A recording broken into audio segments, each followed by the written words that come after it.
There's a disconnect right now between what people are being told and what they're actually experiencing.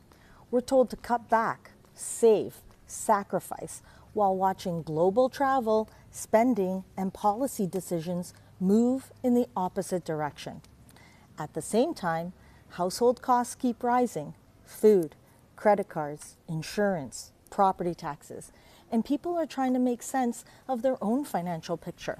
So when the housing headlines start screaming things like foreclosures, institutional buyers, and market collapse, it's easy to assume that something is fundamentally broken. But when you actually underwrite the Canadian housing market, the story is very different. There's a big difference between a stressed housing market and a failed one. Canada is stressed. It is not broken. So I think we should stop reacting to headlines for a moment and look at this situation the same way that a lender would. If Toronto or Ontario or Canada as a whole walked into a lender's office today as a mortgage application, what would that file actually look like? Well, on the risk side, you'd see slower economic growth, you'd see rising unemployment, you'd see mortgage arrears ticking higher, and definitely you'd see the hangover from years of ultra low interest rates. From an underwriting perspective, that file wouldn't just sail through. But here's the key point: it wouldn't be declined either. It would be approved, but with conditions. And that's exactly where the Canadian housing market is right now. This is where a lot of fear comes from these days. People take the US housing market narratives and they paste it onto Canada. So let me be very clear for buyers and for homeowners. We do not have a large Wall Street firms buying up resale homes in Toronto or Vancouver and outbidding families. That's simply not how our market works.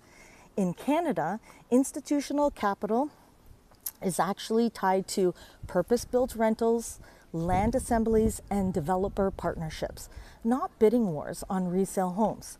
So when you hear about institutional buyers, it's important to understand what that actually means in Canada and what it doesn't. So now let's talk about another headline that creates panic: mortgage arrears. Yes, it's true. Arrears are rising, but that always happens after unemployment increases. And we've seen unemployment slowly increase over the last year and a half. I've been talking about it since last July. Mortgage arrears are actually a lagging indicator. But here's some context that matters. Canada's mortgage arrears rate is currently at around 0.25%. It's a 5-year high, but historically it is very low. During the financial crisis, arrears were like north of 5%, and we are nowhere near that. So this tells us that homeowners, yes, they're stretched, but they're not broken. So what does this mean for you? If you're a homeowner, this is not the time to panic, but it is definitely the time to plan. Understand your renewal options early. Know your cash flow. Get proactive, not reactive. I often tell people, don't call me 1 or 2 months before your renewal. Call me 9 months before your renewal. If it takes 9 months to have a baby, that's probably how long you should give yourself to prepare for your financing as well. If you're a buyer, you're entering into a market with more listings, less competition, and sellers who are more realistic now than ever before or in years. This is not a wait for the crash market. It's a prepare, negotiate, and move strategically market. And here's the bottom line. Canada doesn't have a Wall Street housing problem.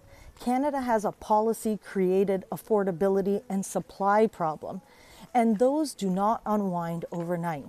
They unwind slowly and unevenly, creating both pressure and, my favorite, opportunity. Yes, Canada is stressed, but it is not broken. And I've spent 27 years in this business underwriting real people, not headlines. So if you want to look at your situation the same way that a lender would, income, timing, strategy, and options, I'm happy to walk through that with you.